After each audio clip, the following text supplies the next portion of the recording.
Today, guys, we're gonna learn about this little pitcher plant here that I bought. I got it for myself from the flea market here in town, and I'm really excited about it.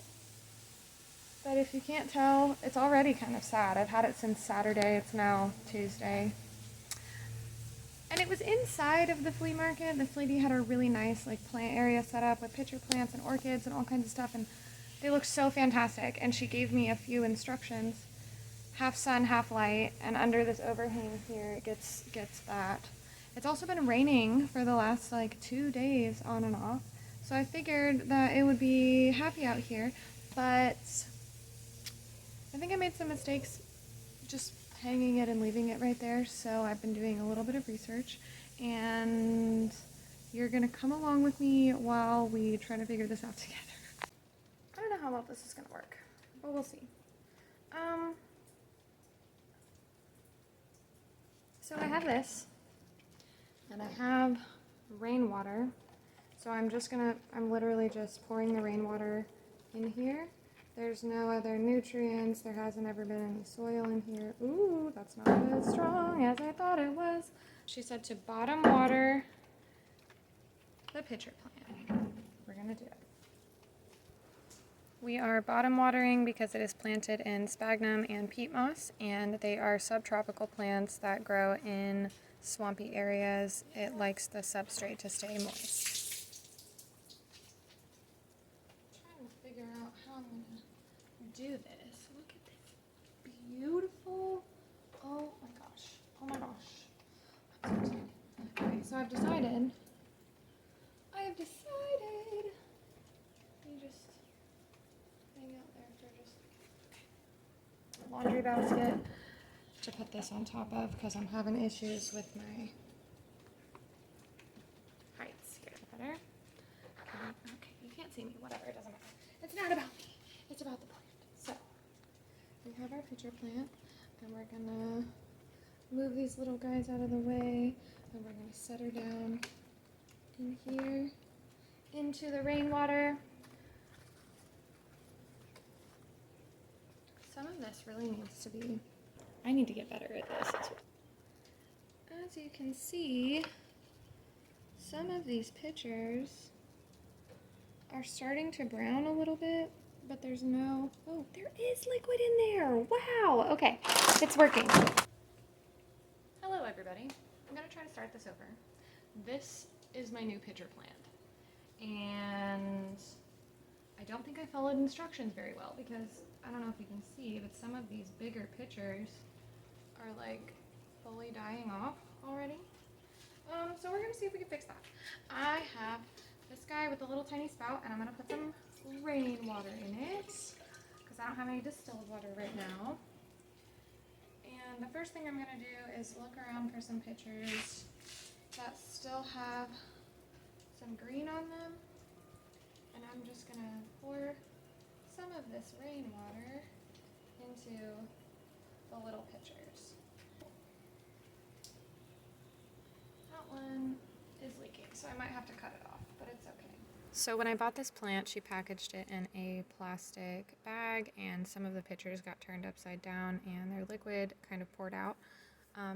Pitcher plants usually make their own liquid that attracts the bugs and helps them have that symbiotic relationship with the digestive enzymes, but because of how it was packaged and because it was transitioning to its new home, it lost some of its liquid. I am just filling this to replenish that. I've been doing research since I bought this thing because I've always wanted one, but they're so elusive and nobody is very thorough when explaining how to take care of them or how to trim the leaves or trim the dead pitchers off. I don't know, I've seen so many videos and I'm still pretty confused. Because I waited a few days to fill the pitchers, some of them really are browning about halfway down the pitcher. This isn't gonna hurt them. And some of these baby pitchers are really not happy, and I don't know what to do for them if they're babies and they're already not happy. We're gonna see what happens. And I am still learning, but I've heard this will allow the pitchers to still digest while they're dying off. So, I have a brand new pair of clippers here. And we're gonna clip off some of this dead stuff.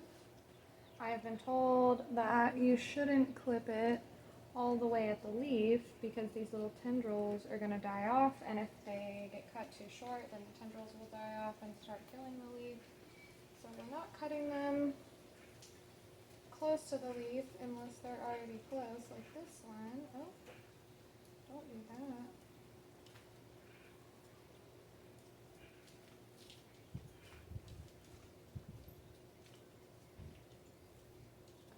That one is all the way brown.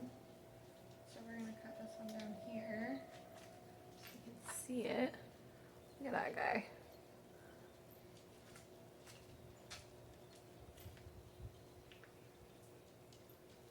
And what I just explained out loud, what I said was correct, and how I cut that whole picture off was correct, but I did get a little overzealous. Well, it looks like these clippers from Walmart don't work very well. And this is the guy that leaks, so we're just going to cut it off right there. This one's died back all the way to the leaf. I say that because, as you can see here, I did definitely cut some of those tendrils too close. Ah!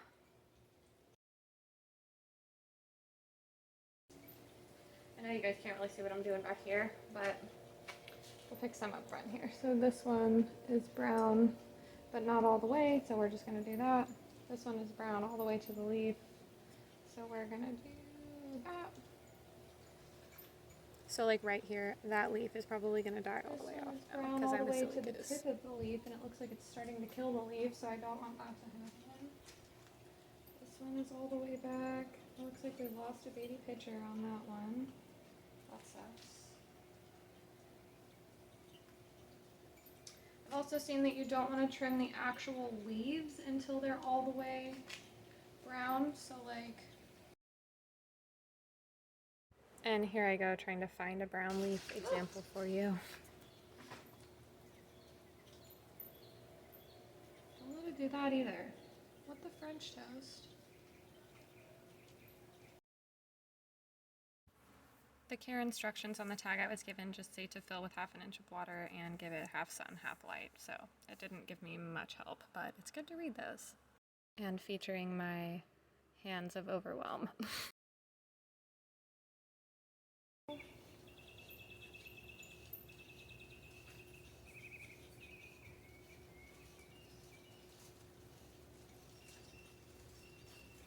So you don't want to pull leaves off until they look like this.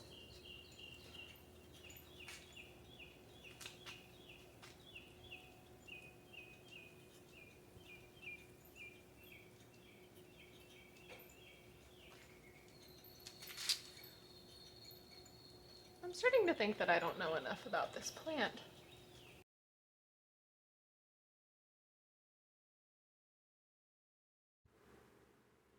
Here I am just inspecting it a little bit further, deciding if there's anything else I need to trim off.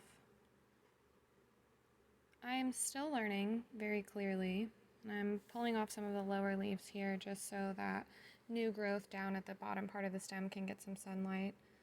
Here I am soaking the new baby pitchers. There's a hole in my watering can. Damn it. And I'm soaking them because some of them are too close to pour water in. That's what I get for buying a cute watering can. And even though they're closed, you want to try to keep them as moist as you can because that's how they're happy. Look at me pouring water all over my stuff. Alright, I don't know what to do for this thing. I don't know enough about it. And I really don't want it to die. So, example of something that I just told you guys not to do. I'm clipping off half of a leaf and now that whole leaf is gonna die because I'm ridiculous. Don't do that. Don't come for me. Help me, because clearly I have no fucking clue what I'm doing.